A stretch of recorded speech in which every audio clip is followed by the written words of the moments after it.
Hi, so we're also going to be reading from Matthew chapter 26 today in the NIV, and it's a bit long, so find a comfortable spot. Matthew chapter 26. When Jesus had finished saying all these things, he said to his disciples, "As you know, the Passover is 2 days away, and the Son of Man will be handed over to be crucified."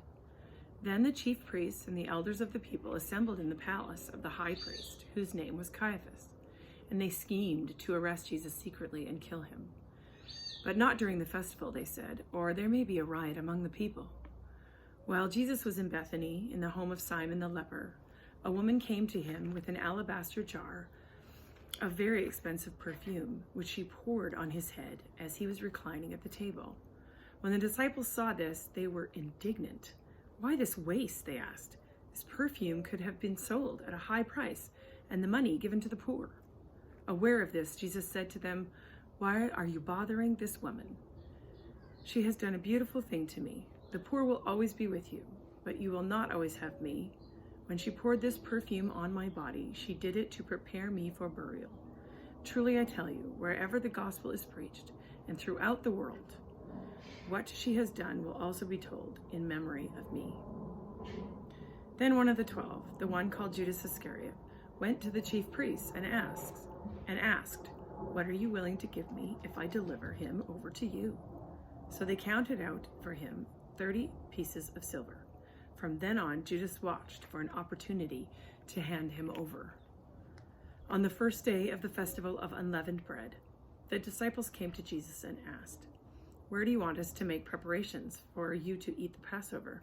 He replied, "Go to the city, to a certain man, and tell him, 'The teacher says, my appointed time is near. I am going to celebrate the Passover with my disciples at your house.'" So the disciples did as Jesus directed them and prepared the Passover. When evening came, Jesus was reclining at the table with the 12. And while they were eating, he said, "I tell you, truly I tell you, one of you will betray me." They were very sad and began to say to him one after another, "Surely you don't mean me, Lord." Jesus replied, "The one who has dipped his hand into the bowl with me will betray me. The Son of Man will go, just as it is written about him. But woe to the man who betrays the Son of Man. It would be better for him if he had not been born." Then Judas, the one who would betray him, said, "Surely you don't mean me, Rabbi?" Jesus answered, "You have said so." While they were eating, Jesus took the bread, and when he had given thanks, he broke it and gave it to his disciples, saying, "Take and eat. This is my body."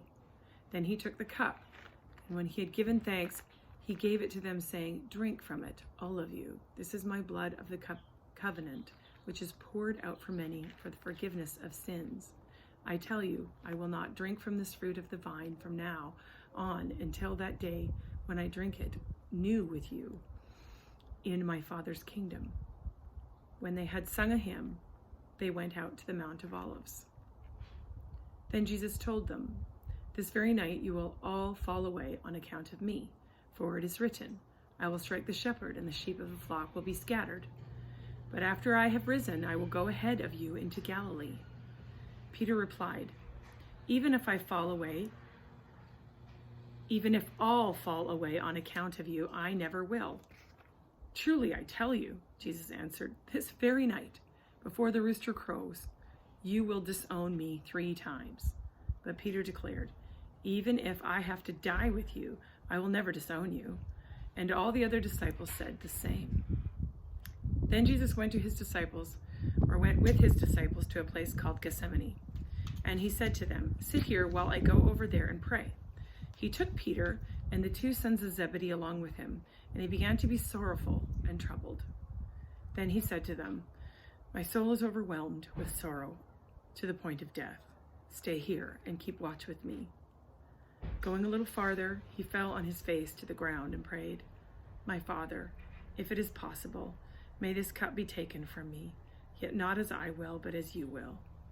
Then he returned to his disciples and found them sleeping. "Couldn't you men keep watch with me for 1 hour?" he asked Peter.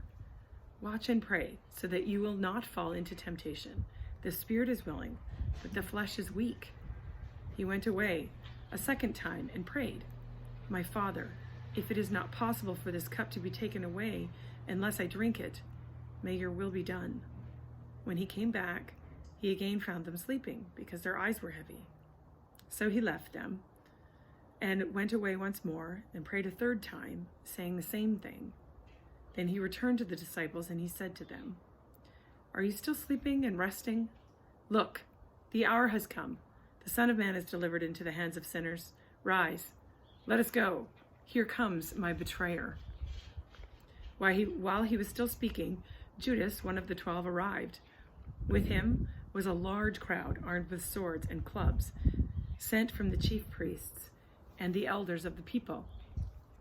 Now the betrayer had arranged a signal with them. "The one I kiss is the man. Arrest him." Going at once to Jesus, Judas said, "Greetings, Rabbi," and kissed him. Jesus replied, "Do what you came for, friend." Then the men stepped forward, seized Jesus, and arrested him. With that, one of Jesus' companions reached for his sword, drew it out, and struck the servant of the high priest, cutting off his ear. "Put your sword back in its place," Jesus said to him, "for all who draw the sword will die by the sword. Do you not think I cannot call on my Father, and he will at once put at my disposal more than 12 legions of angels?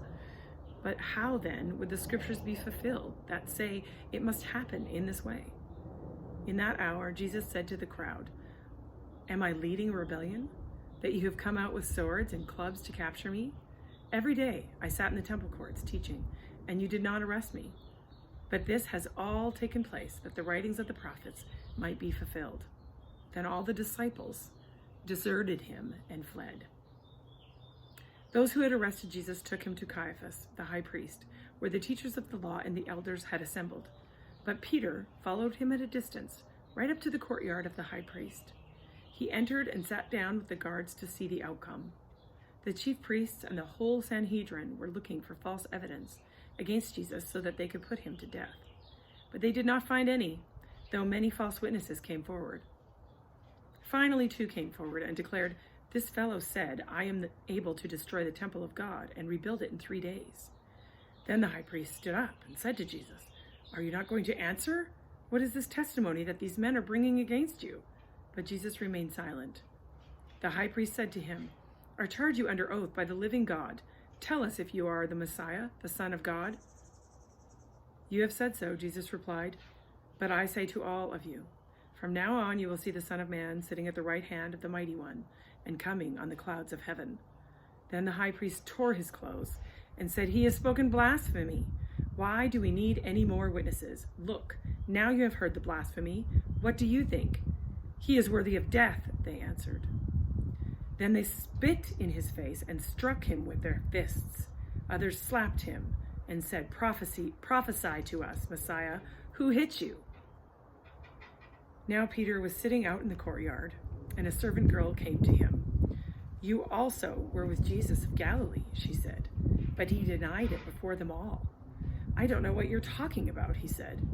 Then he went out to the gateway, where another servant girl saw him and said to the people there, "This fellow was with Jesus of Nazareth." He denied it again with an oath. "I don't know the man."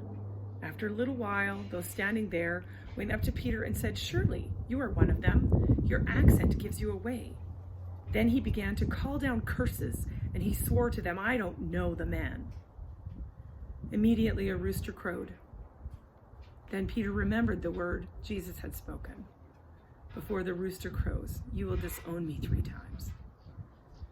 And he went outside and wept bitterly. Matthew 26.